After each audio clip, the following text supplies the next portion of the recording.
หาการนูกับนายผ่าน ติดตามเบิ่งน้ำกันพี่น้องสีชกสมานบ่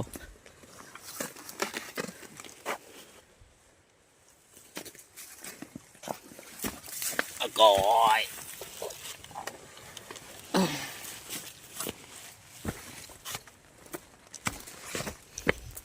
นี่เฮตึกเฮเพราะ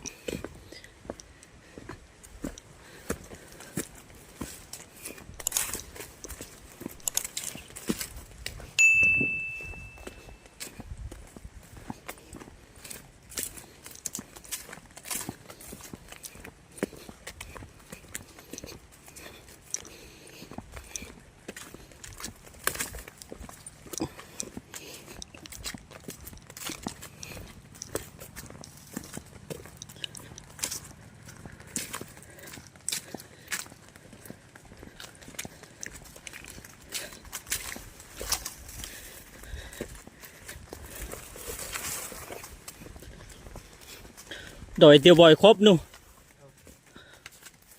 คือกัน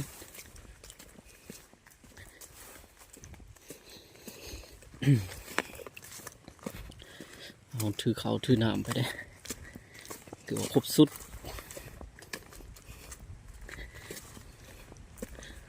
พอไปเตเวนดิมันก็ประมาณ5 โมงยังบริกินข้าวแรง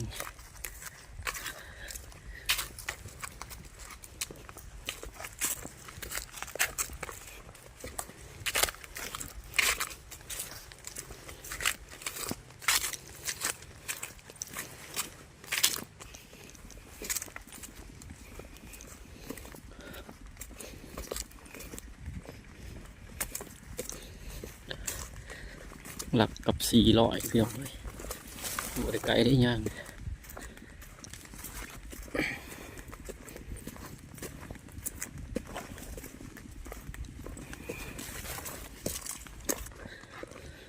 นี่แหละธรรมศาสตร์อยู่บ้านเนาะมันจะเป็นโคกดูพี่น้องเลยมันบดเป็นดงเลย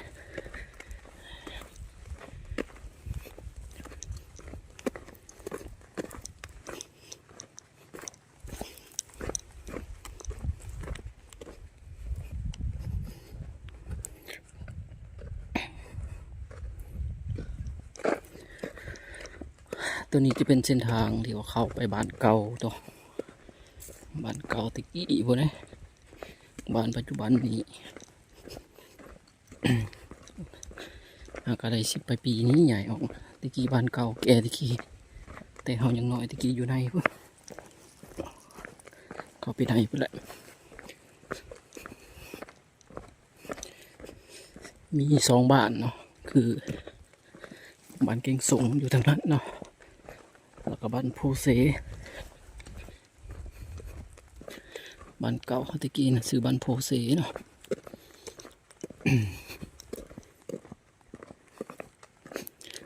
ปัจจุบันนี้เป็นบ้านโนนวิไล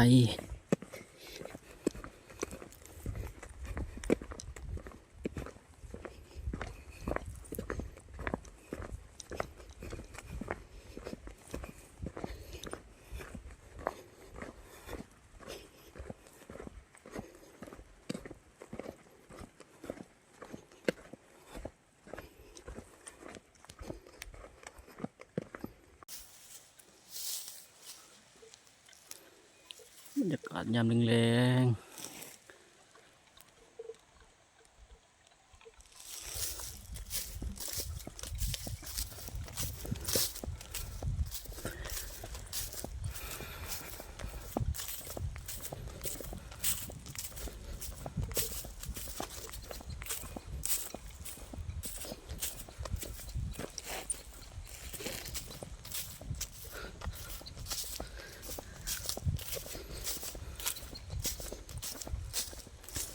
ห่างเพื่อง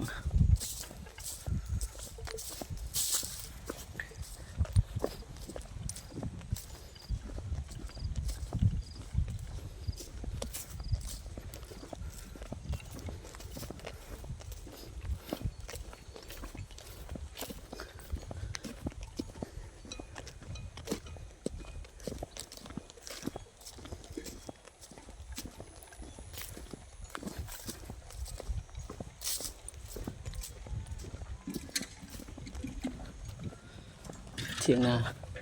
สุดกับเพื่อน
ตัวnóจอดอยู่เลย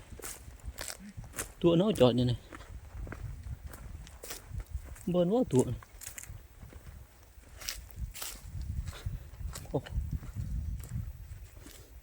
nó ơi bị này bơn họ đây hạt lư này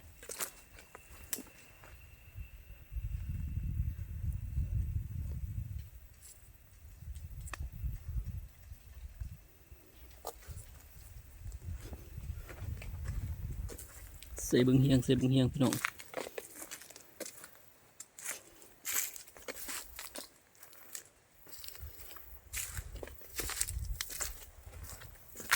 เจอไม่เรื่องสิเนี่ยปะ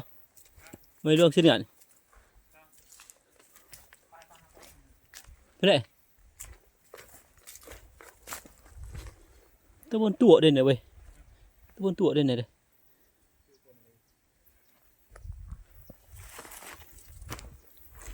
mà ngay pọ tí ơi mà ta khương pọ đâu luôn coi già này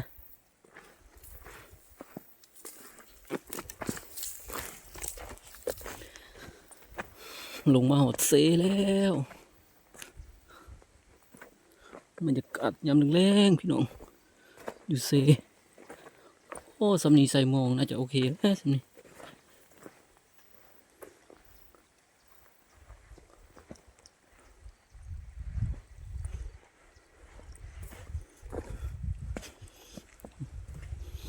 พอดีแล้วใส่มองสำนี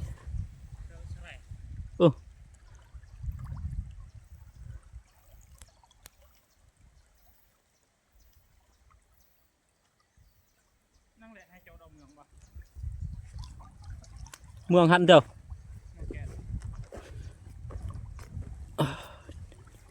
ก็กูมักเต็งตัดเลยในเต็งตัดในบุงนั่นก็บุงนั่นน่ะ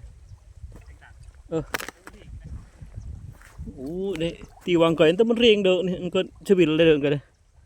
กูเคยเต็งตัดเดี๋ยววางใครเด้ฮะ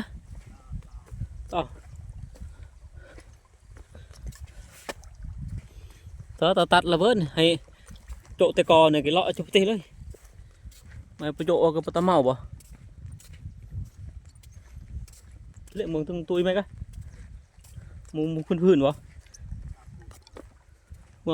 องโป้วะโอ้ตีcũng được luôn mớ bằng có tiền vào cái đứa tê bơ tê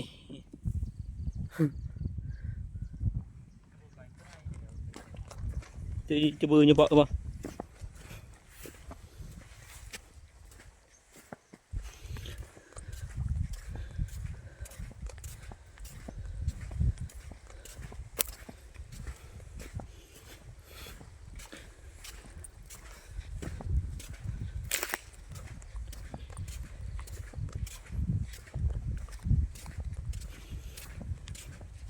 cái này tuồng publi nó tuổi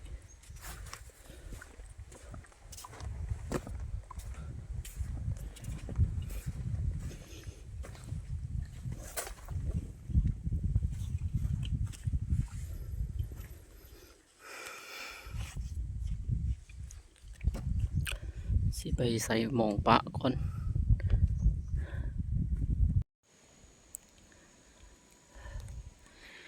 ตอนนี้ตะเวนตกดินแล้วพี่น้องเอ้ยตัวใส่หมองปะ2 พื้นเนาะแล้วก็มาทาดักยิงหนูเนาะ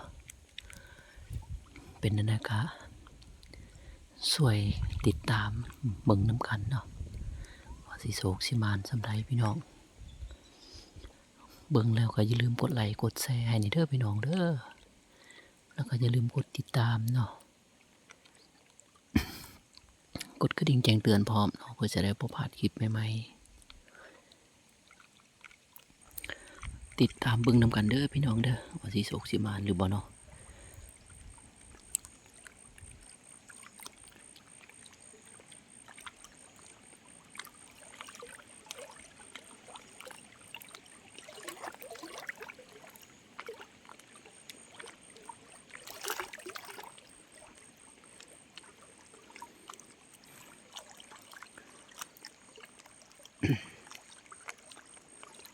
มา2 คนพี่น้อง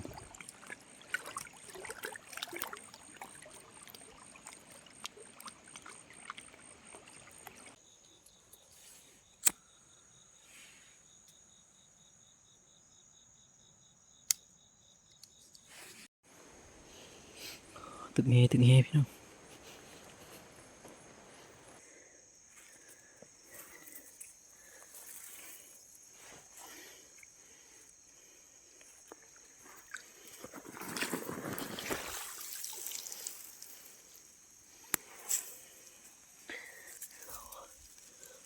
เบิ่นยาง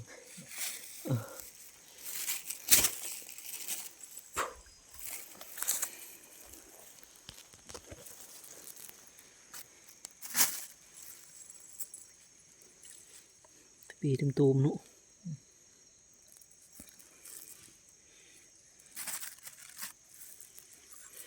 อันนี้ดอกหนึ่ง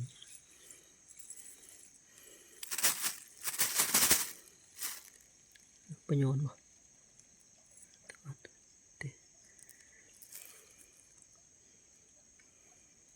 ประโยชน์วะ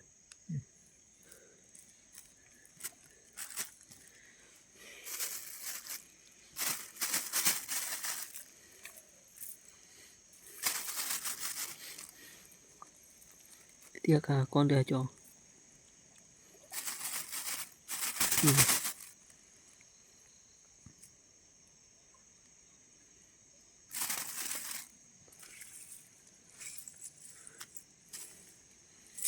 ô bự nó cho rồi còn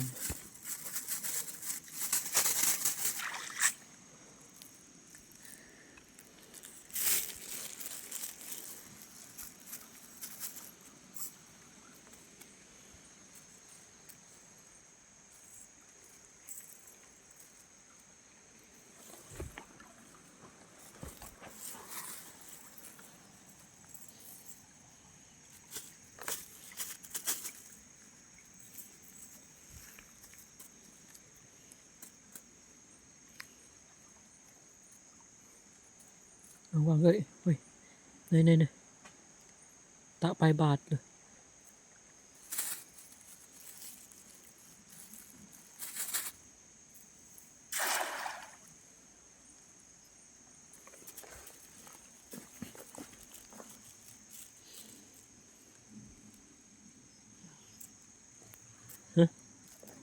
กัล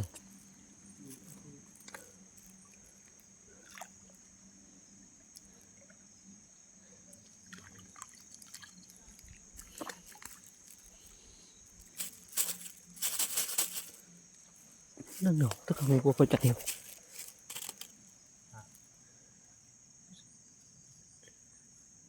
กลัวจุดยงมา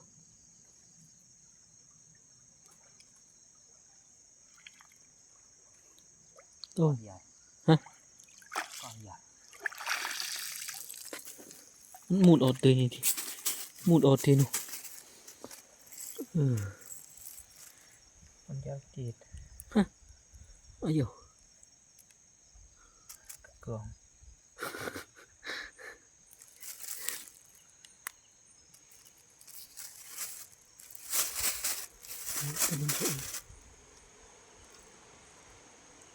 ตบตา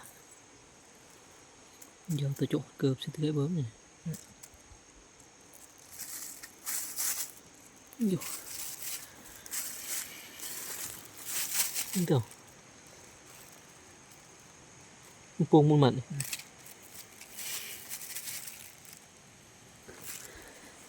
này gì nhẹ bay một buông cái đi bộ mất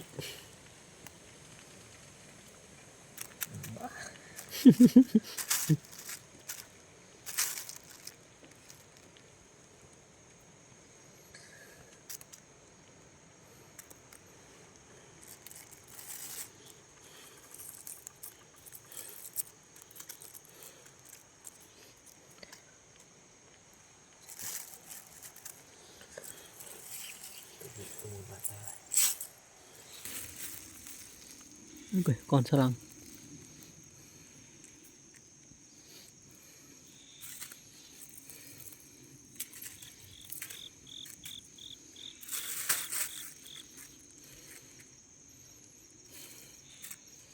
ตัวใส่จุดซ้ำๆหน่อยกันซ้ำรันหนึ่งก็ได้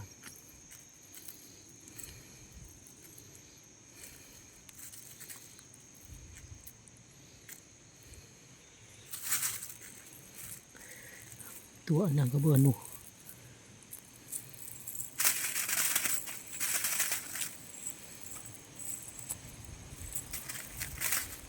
เต้ๆพอดีไม่ดี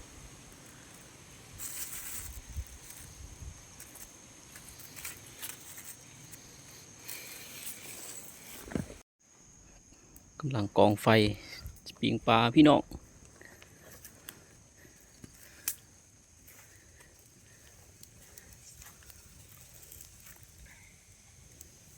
นี่แหละอาหารแรงอาหารแรง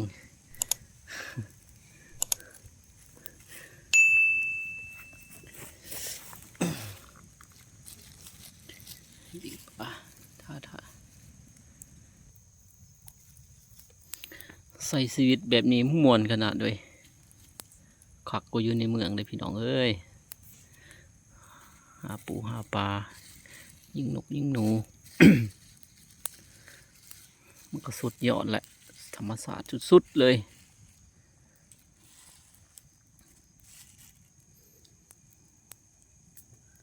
ตึกนี้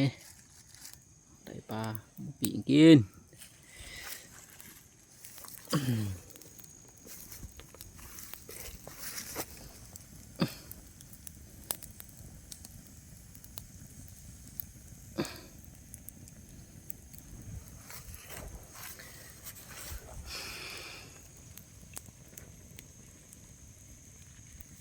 gì vậy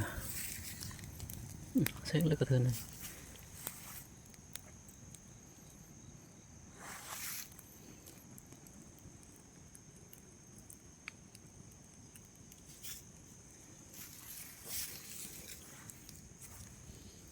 ăn chỗ nữa thôiมันบุกเลย kẹt phốt luôn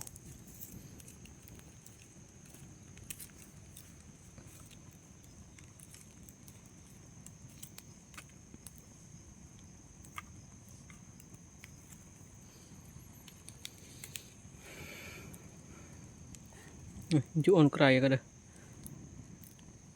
kill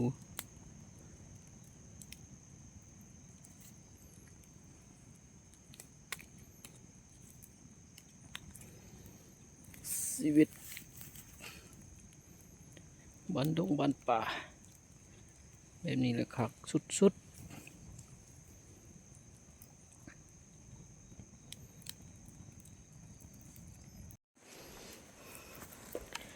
เขาเนี่ยคาคิงครบไม่เอาเลยถ้วยก็เอามากระปุกเจลนี่พอแล้วบัวหัวหอม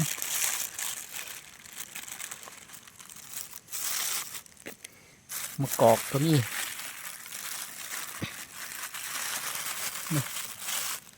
ใส่นี่เลยปดเลย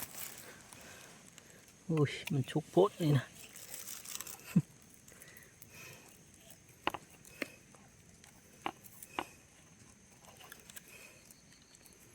ปอดูใหม่จุดใหม่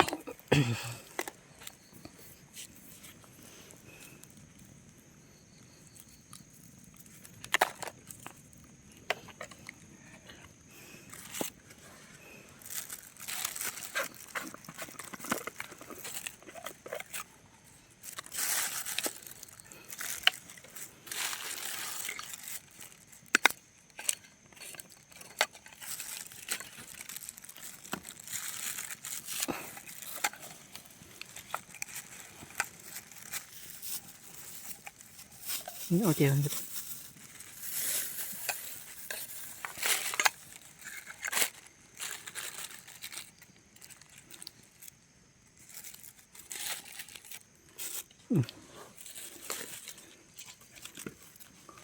ui chứ phải chăm đó dễ hay cha rồi dễ bị rồi มันเนี่ยเจาะยามันเบิร์นเถอะเบิร์นลำบอยต่อลำเบอร์เถอะไหน sao con hôm tới đây ชอบเนี่ยเบิร์นเถอะ mà khẩu kín khẩuพี่น้องสิบแซ่บเปลืองความเปลือง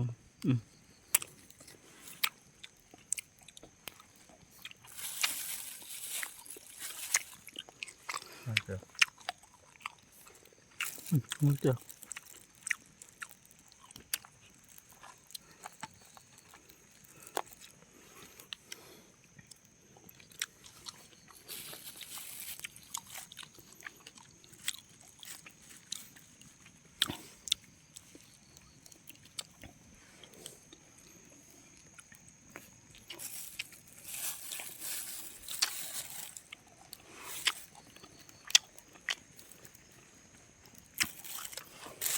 เนี่ยพวกบัว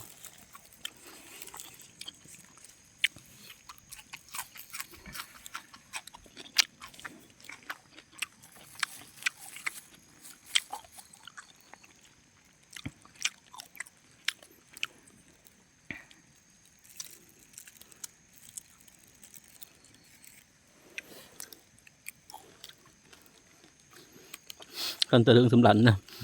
บนโต๊ะแจว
nó chơi cho chuột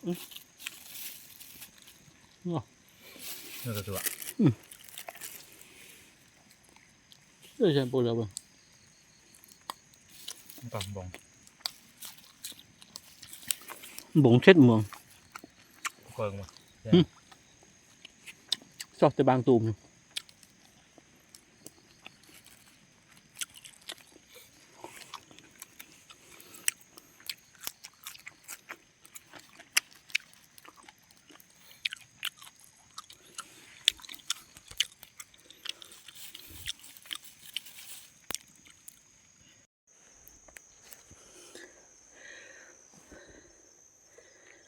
หลังจากกินข้าวแล้ว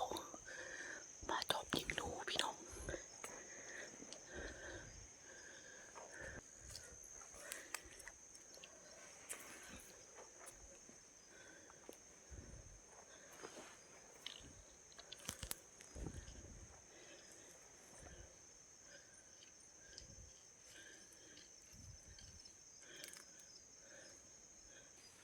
อันนี้มาคนไหนคล้ายๆเนี่ยจั่วดับเลยหนู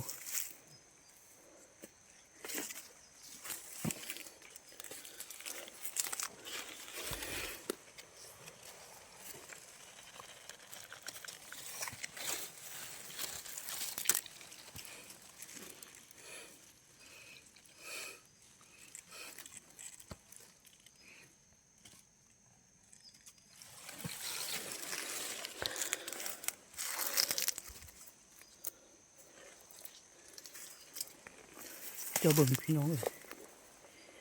เบิดมันต้นเห็นบ่หมดเลยซ้ำกับหมูดุดเลยนี่นะนี่ก็หนูพิลึกอะไร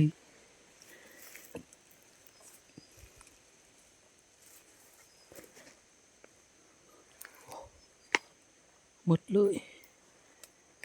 จนล้มกกเลย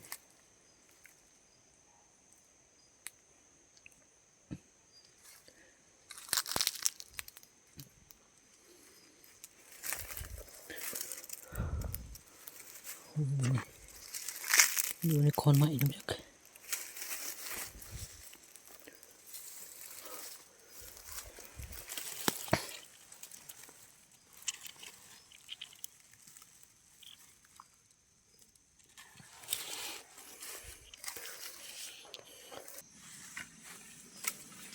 หมุนกักหมุนแน่ลึกอะไร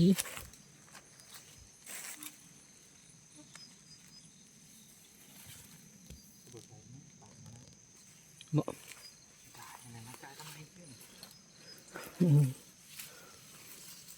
ขั้นนั้นให้ตะเบะนั่นนะตัวบนตัวใครหนู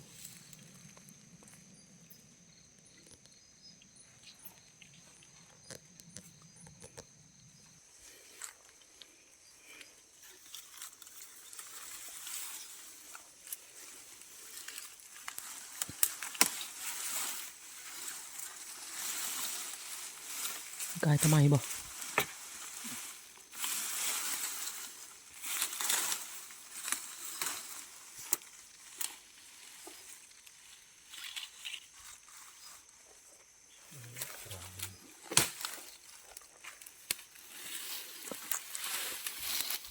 ก็ตัวเสียง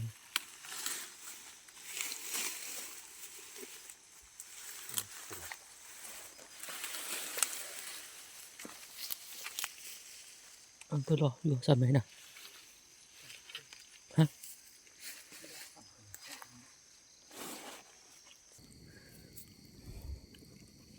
เมื่อยก็เลยกลับมานอนดังไฟนอนพักผ่อนก่อน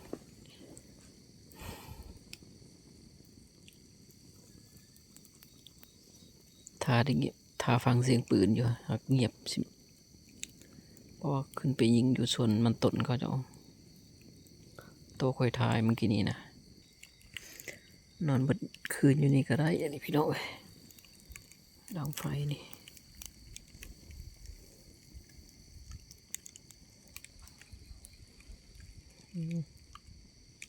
ไรยุงข้องถ้าฟังเสียงปืนกับมิดใส่ม้อยเนาะพี่น้องเอ้ยคือสิบ่ได้ละ สิได้มือเป่าละมือนี้นะคืนนี้นะปลาไปตึกเฮก็ได้ปลาไม่ใช่ตัวน้อยๆได้บ่สาวโตวปลา2 นิ้วแล้วก็3 นิ้ว2 นิ้วแล้วก็นิ้วโป้งนิ้วโป้นี่ล่ะ